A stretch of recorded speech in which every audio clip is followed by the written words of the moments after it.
Yes, my dear students, today we will learn the new topic that is known as the genetic disorder, which is known as the thalassemia. Actually, it is an autosomal linked recessive disease.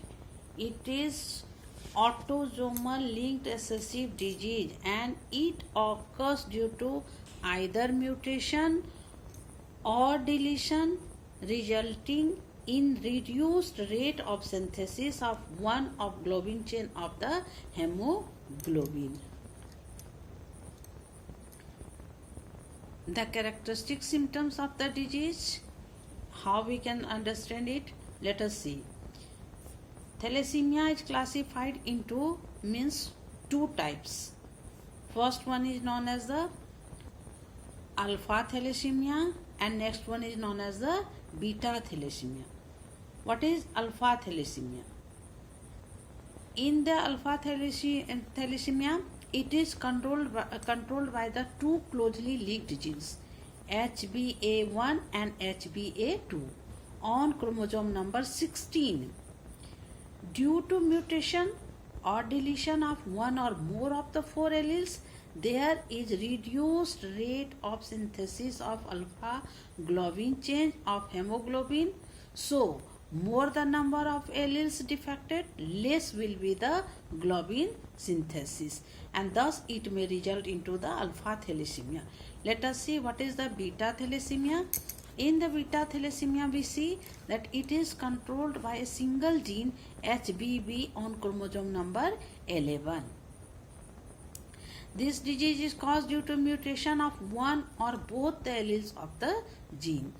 In this case, what happens? There is reduced synthesis of beta globin of the hemoglobin. Now, thalassemia, and what is that means? Just we can say that if suppose we are talking about the thalassemia, it is a quantity problem, whereas the synthesis of few globin molecules leads to the anemia, whereas sickle cell anemia, just we have to discuss that in the sickle cell anemia, the RBC, when it gets changed into the sickle shaped, means deformed, then there is the reduced into the oxygen carrying capacity of the cells. So it is a quantity problem, whereas it is the qualitative problem. Sickle cell anemia is a qualitative problem where synthesis of a defective globin that is non-functional causes the disease. This is the main difference between the sickle cell and the thalassemia. So we can discuss the later on what is the next disease which may result into the or suppose we can say what is the next disease that is we are going to discuss, that is known as the chromosomal disorders.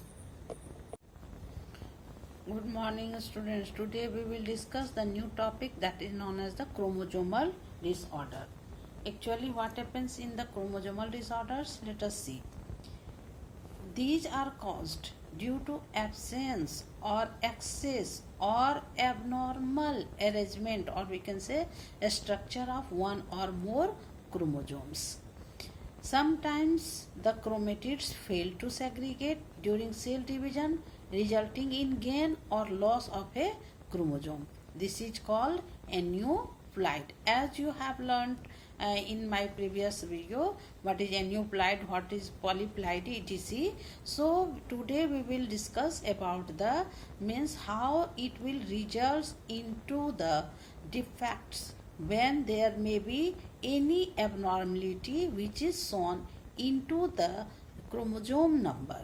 If it will be addition or if it will be the deletion, it may result into the disorders. So the best example among them, the first one is known as the Down syndrome. Let us see what is Down syndrome. It is caused by the presence of an extra copy of the chromosome number on 21st, that is the trisomy of 21st chromosome. Actually this means 21st number of chromosome, you know that all the chromosomes are exist in pair.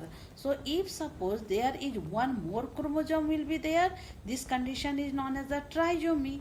So there is the trisomy of the 21st chromosome. Now This disorder, first why its name is Down, this disorder was first reported by Langdon Down in 1866. On his name, this disease was named as the Down syndrome. Let us see.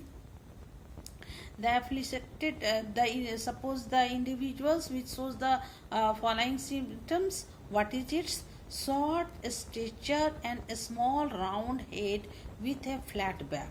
These are the symptoms shown by the means child.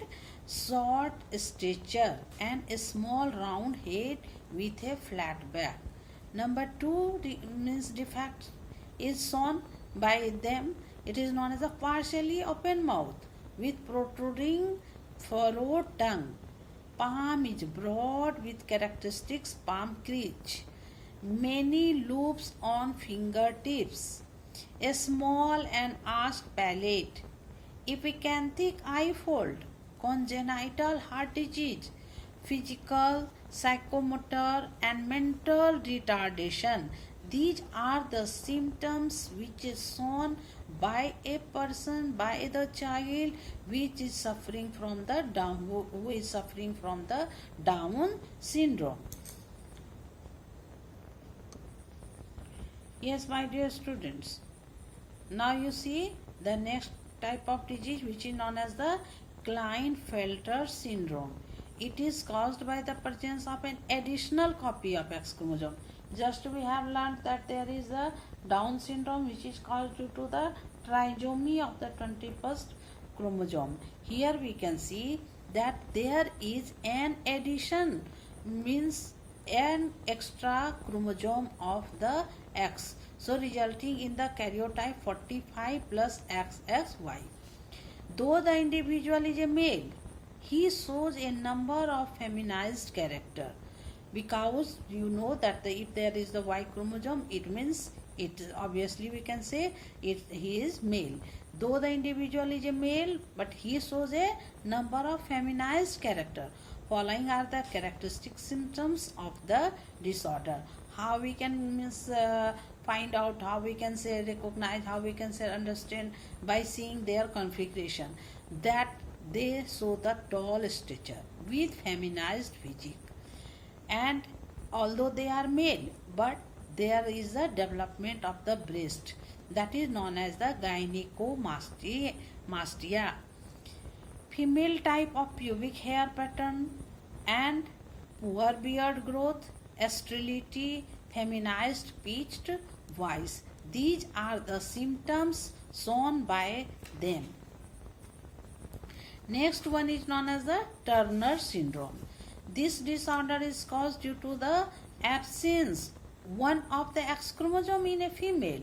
So the karyotype has only 45 chromosomes and they are called as XO female. Just you have learned that there is a one more addition.